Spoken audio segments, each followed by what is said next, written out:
Hi guys, it's been a while. I thought I better make an update or a video update with the unfortunate setback with the 40-125. Geez, I almost forgot the model number. Anyway, I back to the finish up the 3812. So I went ahead and took the components off, or sorry, the tuning condenser off, and cleaned it up. And I didn't have any. I didn't want to take the whole thing apart and then paint it because it's. I mean, granted, it's got a few stain spots on it, but it's it's not bad. So I cleaned it up and I went ahead and sprayed it with some lacquer. The problem I had was I was out of matte, and I didn't want to make it kind of shiny. So I went to the store to pick up a can of matte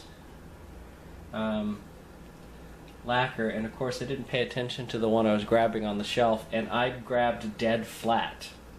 And I'll tell you what, dead flat is a very good explanation for it, because I don't know if you can tell, but prior to me spraying this, it was actually kind of shiny. And now not so much. But anyway, it's protected, so lesson learned, pay attention to what you're buying. So I'm going to go ahead and, I'll give you some more stuff I did. So I cleaned the tuning condenser, and I sprayed it also with some lacquer.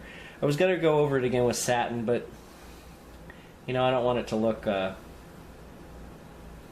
don't want it to look like it's got clear nail polish on it or anything, which is why I wanted to go with matte to begin with.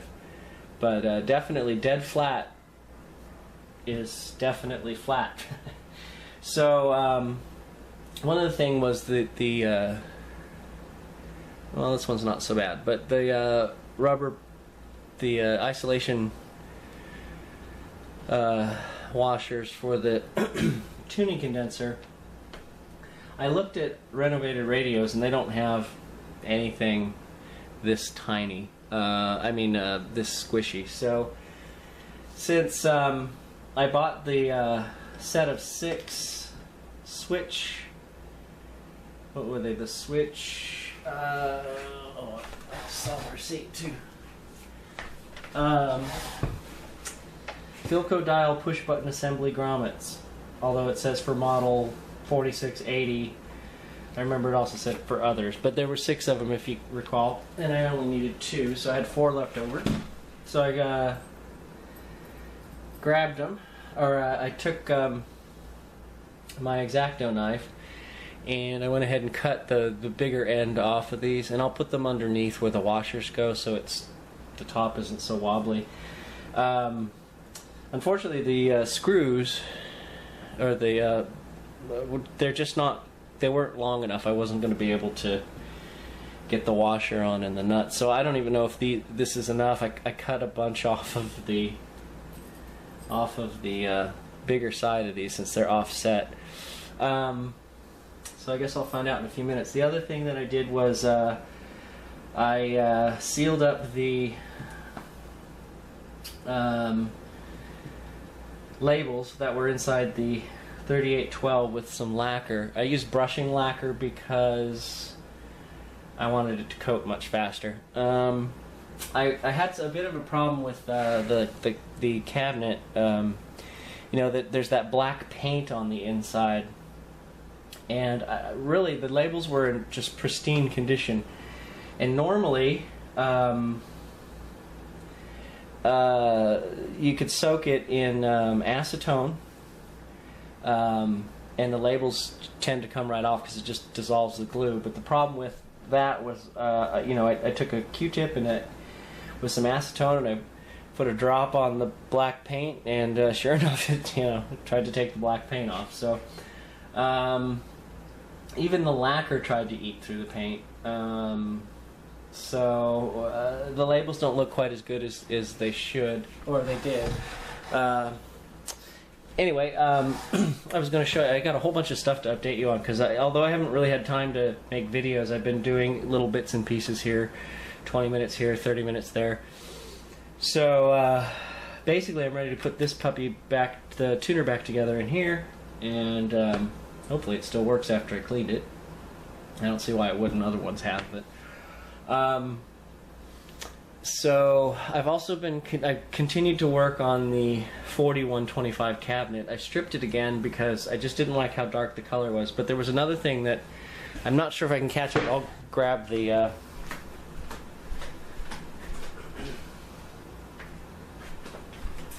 cabinet here. So I like this a lot better. Like I said, I stripped off the stuff, and I don't know if you can see if it's doing it. Yeah, I can see it doing it in the thing. Notice how this shimmers when I change the light direction.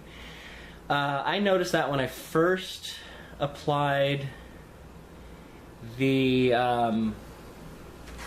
sanding sealer.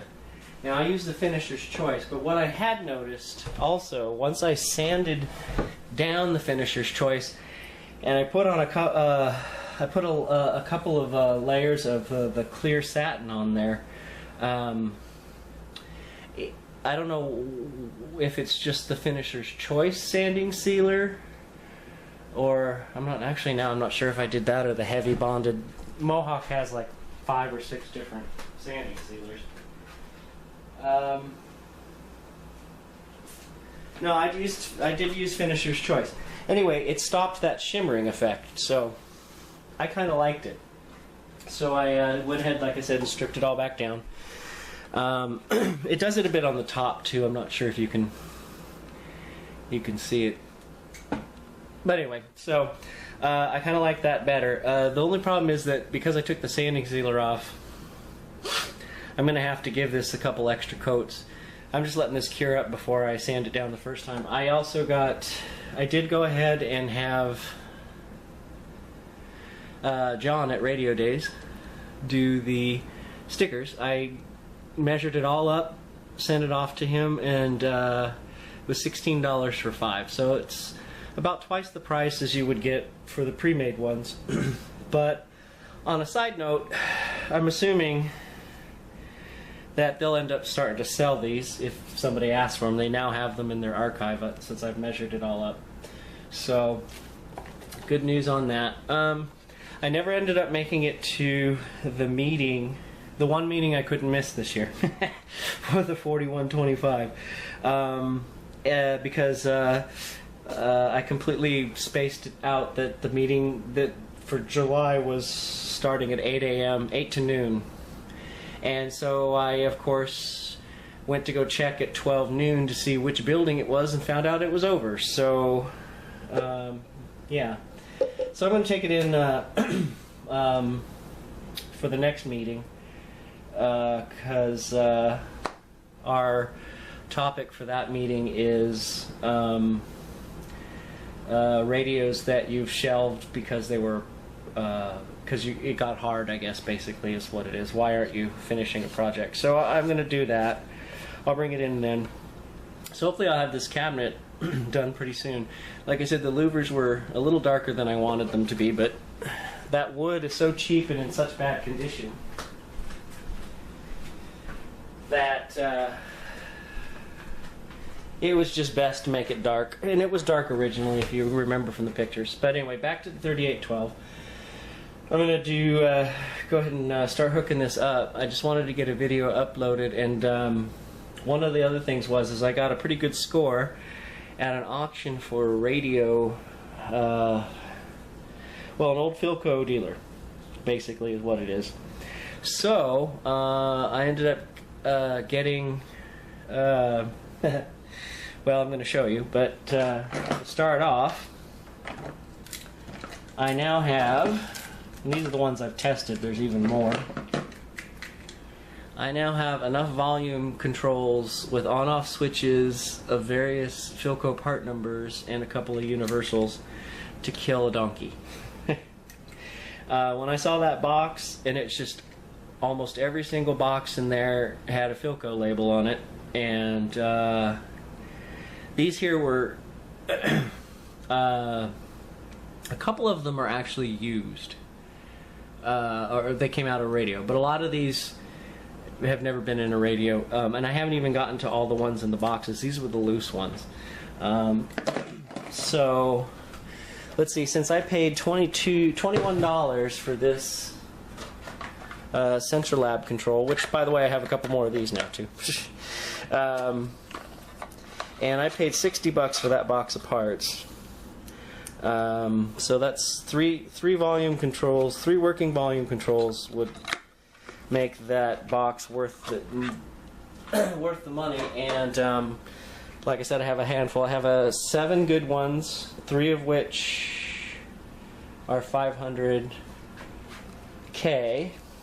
I'm going to go ahead and take this off. Alright, so I haven't gotten to all of them yet, but see if you can see all the stuff that's down here. I have just one of the big scores in this setup here was I have a bunch of IF cans and a bunch of the IF transformers and a bunch of RF transformers, and there's just so much stuff in here. This one I have tested. I've tested. No, I didn't test that one because I put the values on the ones I tested. Anyway, so I haven't gone through all of this stuff yet. The box here has got the junk in there. A lot of these controls actually were seized, and I've got a bunch of them soaking in the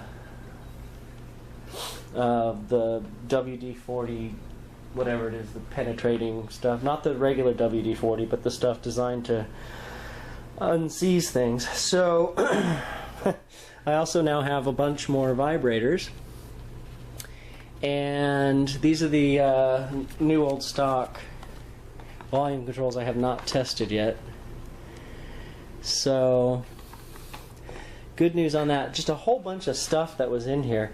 Coil, I already said the coils. I have chokes. I even have 3 universal